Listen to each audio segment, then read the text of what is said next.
Nakuhaan sa surveillance camera ang pagkalusod sa malapad nga bahin sa isa ka soccer field sa Alton, Illinois sa Estados Unidos matapos magtuhaw dire ang isa ka sinkhole.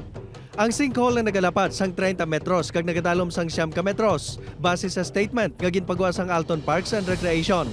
Suno sa mga pumuluyo, ang soccer field ang nahamtang sa ibabaw sang isa ka minahan nga ginapatihan rason sa pagkarumpag sini. Wala naman sang ginreport nga tawo nga nahalitan bangod sa insidente. Arestado ang anay commander sa Bolivian Army nga si Juan Jose Zuniga matapos ginaligar nga ginpamunuan sini ang isa ka coup attempt batok sa gobyerno ni Bolivian President Luis Arce.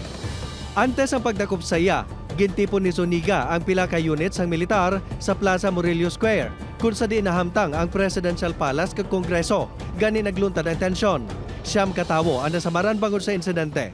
May ginlunsar na nga investigasyon batok kay Zuniga kag sa iban pa nga mga kabahin sang coup attempt.